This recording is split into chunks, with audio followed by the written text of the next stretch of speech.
thought of him rattling about in that house the rest of his days, all on his own. And this is the kitchen, comprising worktops and PowerPoints, and affording ample potential for the DIY enthusiast. An ideal purchase for the first-time buyer. As I say, ordinarily I would have just stayed on here as I am. But unfortunately, what I really need now is an atrium. An atrium? Yes, please. A big glass-domed one, like Rupert Everett's. Preferably south-facing, which would be ideal for housing a priceless collection of jade pottery. Oh, you collect jade? Any day now, yes. Well, we do have a number of exclusive properties in the Fulham area. There's this one, a very fashionable two-bedroom garden flat at 9995. What, £999,500? That's practically £1 million if you actually think about it. It's very reasonably priced. Oh, is it? Oh, good. I'll have that one then, please. But wouldn't you like to have a look at it first? Can I? You, have a property to sell, I take it? I've just sold my present house for £40,000. £40,000? Yes. There'll be no trouble getting a mortgage. I'm with a very friendly bank. If you want a set of wheels or you want to buy a meal, get real. At the place where it's ace, they got a smiling face. At the Westwood Bank. You can borrow what you like, cause it's never very hard. You can get a bunch of fibers or some tanners with a card. If you want to get wet, if you need some new thread, if you just run out of bread, like I said, doesn't matter where you're at, if you're skinny or you're fat. Lady, you can pop before a natter or a chat with a chat. You can rap with a cat. At the bank, it's a breeze. It's an easy little breeze. At the Westwood, at the bank, check it out.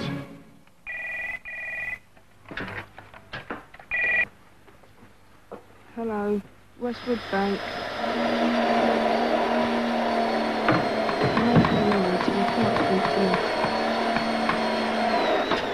I can't do it, the computer's down.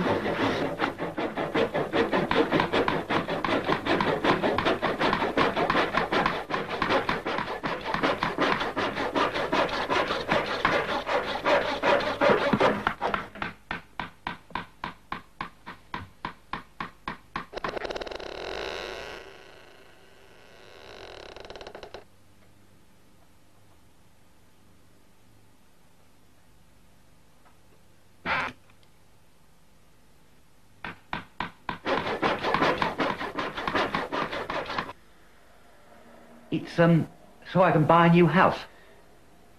Yes. It's a very reasonable sum of money, actually. Yes. You're one of those banks that's always saying yes. Yes. You're not a young man, are you, Mr. Spry? I'll be 66 in September. And your wife, Mrs. Josie Spry, is? I'm afraid my wife was rather tragically killed while we were on holiday. Oh, dear. Here's a card expressing the bank's condolences. Thank you. Well, £1 million.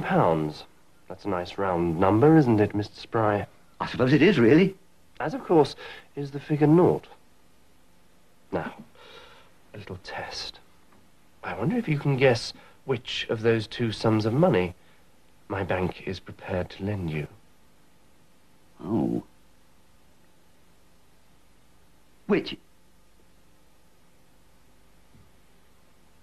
We've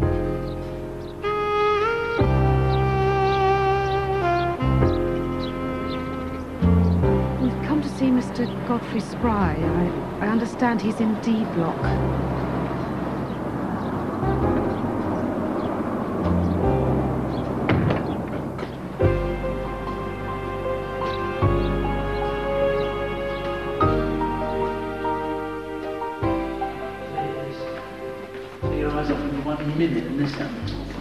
Floor's very bare. Well, prisons aren't noted for their fluffy carpets. Was this it? All right. Thank you. Thank you very much.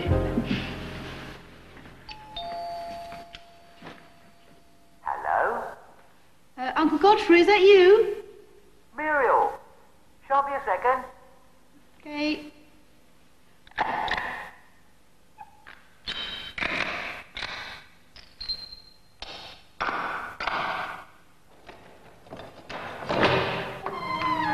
sorry about that. A lot of thieves around here, apparently. Come on in.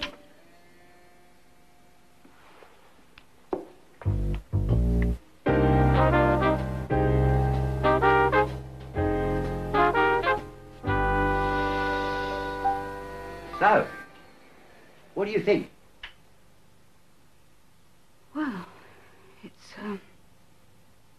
I don't know what to say. It's nice. It's very nice. They've done a splendid job on them, there's no doubt about it. Structurally, old prisons are ideally suited for flat conversions, apparently. Hard to believe, isn't it, that this floor alone once housed 63 cells filled with murderers, child molesters and rapists. Now it's just me and 4 merchant bankers. And it's only 18 minutes from the city on foot. Well, that's very handy for you. We've got a lovely view over the courtyard, all the little flower beds and the hangman's gibbet. Yes, I thought that was a nice touch. It's not the original, of course, just a fiberglass replica for atmosphere. We all pay for it collectively through the ground rent. Yes, Uncle Godfrey, look, I hope you don't think we're being nosy, but... I know what you're going to say, Gordon, and it's really all very simple. I was reading an article recently in Campaign, and I suddenly realised my big mistake was that I was in the wrong consumer category. I beg your pardon? I was stuck in Class E, what's technically known as a need-directed unachiever with zero purchasing power, which is why bank managers and estate agents and people never took me seriously. But now, by going upwardly mobile to become an AB emulator achiever, I become a force to be reckoned with. As far as I can gather, it's all basically to do with the size of your kitchen and what dog food you buy. So you bought a dog now as well, have you? No, just the food. So, you sold your house in Stanley Street? Yes, I ended up £10,000 in pocket after the sale, which very conveniently was just enough for 2 months' advance rent on this place. So now you've got nothing left, no money at all of any kind? That's the beauty of it, Gordon. The way it's worked out, I now have a totally disposable income.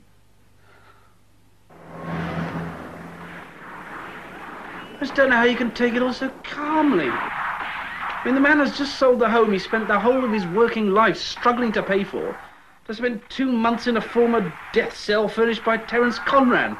And what happens when the 2 months are up? He'll be out in his ear with nothing. I don't know what could have possessed him. He was perfectly happy in that little terraced home. Yeah, but it wasn't a big trendy designer warehouse, was it? Therefore not fit for human habitation. I mean, look, there you are. The girl who eats Trimlet's low-calorie jellies. She lives in a flat that looks like a warehouse. So do the Whippy's powdered milk family. Everywhere they have a bloody show, he looks like a warehouse. Such Imperial Carpet's warehouses, they look like somebody's flat. Try not to get worked up. It only aggravates your eczema. Caught a bit of a cold and zinc this morning. I don't know about you.